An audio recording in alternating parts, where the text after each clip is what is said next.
Hello, welcome to the channel. All right, so we've got quite a few decks here. We have the Kuan Oracle and the Archetypes by Krans, as well as our tarot, the Light Seers. So let's dive in. How are you all doing? Yesterday I said the Fire Horse first day was the 18th. It's not, it's today. So welcome, Fire Horse energy. Yesterday and the day before seemed like it was very, very quiet. So I'm interested to see what the cards say and how the energy unfolds on this first day of the new Chinese New Year. And yeah, I don't know if we have any fire horse or if we have any horse Chinese New Year's.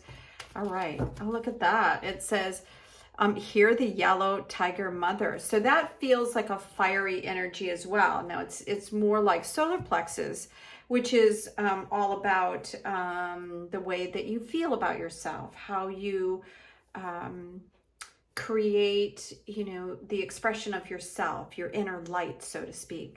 And then I'm gonna look this, maybe I'll look this up after I do an archetype, because I'm really feeling drawn, like this energy is gonna play together, these two.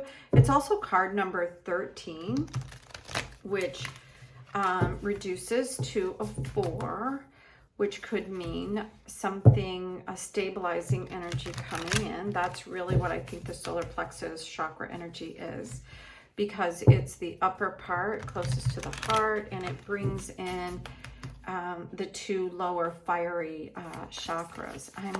I love this deck, but I have tiny little hands. Okay, that's the one that's meant to come out.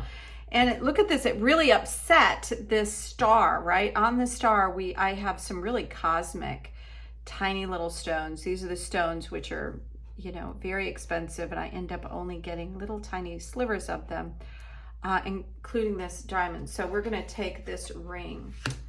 And it's funny, I wonder if this one also is coming in. I kind of feel like it is. Okay, so we're gonna take those two. So let's start. We have the ring, the judge, and the tiger mother. So let's go to Kuan Yin's book, because you can see that there's a lot of movement, very graceful. Obviously, all of Kuan Yin's energy is more of a protective energy around divine feminine qualities. And so I am feeling that first and foremost as we're getting started. But when I go to the guidebook, it says sometimes we must be strong and hold true whilst all around us seems to be shifting and changing. Yeah, so that's a really beautiful message, right? That is what the fire horse is all about. It's bringing in fast change. The yellow tiger mother, Kuan Yin, in her guardian role, is roaring her divine sounds with you. I love that she's saying with you. She's not doing it for you. It's like you're both. She's helping you become empowered and showing you how to roar, and then we do it in unison. She asks you to hear her, to remember that you are powerful, that you're a powerful light being, and even whilst you are in flow with the universal forces, your strong roots help you to be at peace with your truth, standing your ground, and letting your light shine true. That's a very interesting message. So it's kind of this message almost of surrendering to what is, to surrender into your power. Sometimes, a lot of times, we have been taught, or our experience has been, that other people seem to have more power than us. So this is all about stepping into your power, letting yourself roar, stepping into this new year with strength and power, which is what the horse is all about. It's about strength and power. And then the fire aspect of it seems like it's here to purify and to burn away, or to ignite something that needs changing. All right, so that's a beautiful beginning to our reading. So let's go into the ring. Now this one here is 57, and then we have one here that is 14. Takes me a minute to read these Roman numerals. So let's go into the guidebook and see what it says around this 57. So the book has been broken up into a variety of different ways, and this ring is under the tool. And it's really interesting because as you look closely, there's a lot of rings. It's not a single ring, and in the middle of it, there's like a spark of a new awareness, which is what I'm kind of seeing when I look at it. This is talking about the infinite, the wheel, and the connection. So if you think about a ring, it is continuous. It doesn't stop. The earth is a sphere. It's continually, like you can go from one side of the earth and come right back to where you began. The ring is an image of connectedness. So rather than viewing life as something that's straight, going from here to here to here, it's a series of progressive achievements. And the ring challenges us to sense into that kind of infinite nature of all experiences. You know, you can look at it in the figure 8 as well, because everything is, you know, you may be here for a while, but you end here. It's not just about going this way and this way. It's about always coming back and being able to reevaluate. So much can be projected onto this type of image because it mimics the Earth's orbit around our great sun and the intimate bond between two lovers, because we always give the rings to each other. The card calls us to deepen connection with ourselves and the world at large. Meanwhile, there may be literal ring waiting to adorn your finger. Oh, that's lovely. I love that. So this is also about beginnings and endings, because they kind of, it's, you know, when you get married, it's a new beginning. When you go from one side to the other, you have to go through a natural cycle. So let's go into what the judge has to bring into this, the whole thing, because, you know, it's interesting that we stand before a judge when we're getting ready to get married, right? So they're the people that officiate. So is this about welcoming? As you can see, there's these hands, there's death, there's I'm not sure what that little image is, but this is like giving, this is prayer, or yeah, it kind of looks like prayer, and this is about gifting. Let's see what this card represents. The critic, the diplomat, and the advocate. So these are archetypal influences, and the reason why I wanted to bring them in is because this is a major shift. So this week, I kind of wanted to bring in what kind of energy are we shifting into. It says the judge has an incredible job. They work every waking hour of every day, helping us discern what's safe, true, and just. So it's very interesting that this is coming out, and we're feeling like this shifting energy, and I'm almost feeling like this is a very patriarchal thing. I personally don't don't think that we necessarily need people to tell us how to be, or to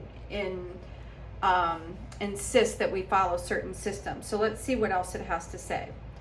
It says the judge's energy can be the seed of racism, bigotry, fear, and fear-mongering. Yeah, exactly. That's what I think, the dark side of it. That's why they're showing the black and the white aspect of it. So there's good and bad. The judge, it says, the judge may be found advocating for civil rights or standing for the underdog as well. So this is the judge out of balance, when the judge is kind of fear-mongering. And I think that this is kind of like the scales in tarot card, kind of asking us to be into balance and to look. So it's really interesting that we started out here with this beautiful energy here, telling us that we are more powerful. When we see things that are out of balance, we have to speak up and say something. Or we go inward and go into our heart to ask for more awareness. Like, how do we do this? There's something that it feels like we've been married to that may or may not be working. So this could be about beginnings and endings, and because we have the judge right next to it, is this thing working? It's time to kind of look at that. It says in here, love is the deciding factor. Awakening this archetype is essential for complex times we're in. Get your judge in order. The world needs you. Yeah, so it's asking us not to stand silent when we see things that are out of balance or things that are unjust, so to speak. So let's get a final message today from the tarot. This is the card coming out. Yeah, so the 7 is asking us, see if you can see that. The 7 is asking us to be in our heart space as we're making decisions, right? This cups is about being intuitively guided by that, but we can get overwhelmed when we're too attached to a lot of decisions. So it's asking us to kind of stand back, be guided by our intuition, but don't get overwhelmed by emotion, but come at it from a heart space, being aware of all the choices. Is this upside down? It is. So we have more cups energy here, and this is generally thought of as like kind of like a remembering something from your childhood. That's why it's showing like the young and then the older. but it's a progression. And what I'm feeling is that this is partly out of balance. Maybe things from the past that need to let go. This is talking about, you know, whether things are in balance or out of balance. So when things are in balance, it's about something coming back in, possibly from the past, to help you move forward. And this is 7 and 6, like releasing. It's asking you to kind of release the maybe nostalgia that you have about something from the past. We're going to ask for one more card here. Whoa.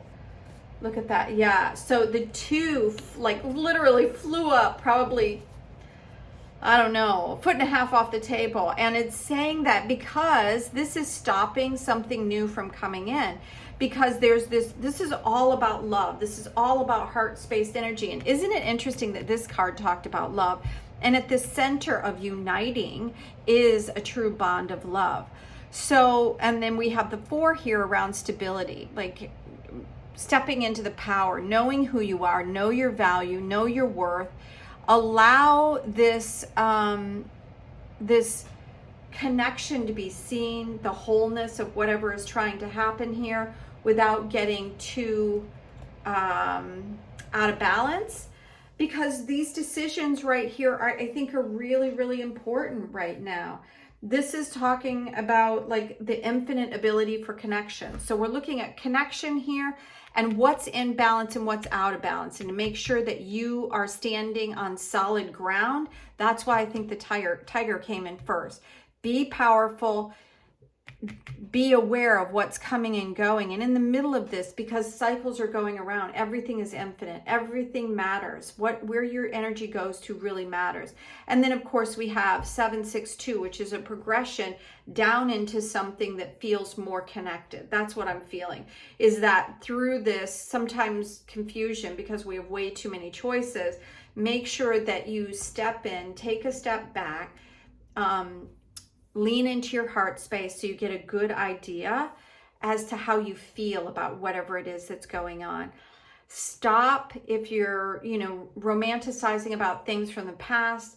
It's asking you to kind of let that go, because there is perhaps a new union in your future ready to come together. And this could also be, because I love that this is, you know, biracial here. They have white and black. So it's also white and black. It's 2 opposite sides coming together. And that's what it's asking here, is a balancing of different energies coming together, because we're all infinitely connected. It's about connection and understanding that we are all meant to live together in harmony here on the planet. So I hope you enjoyed the reading for today.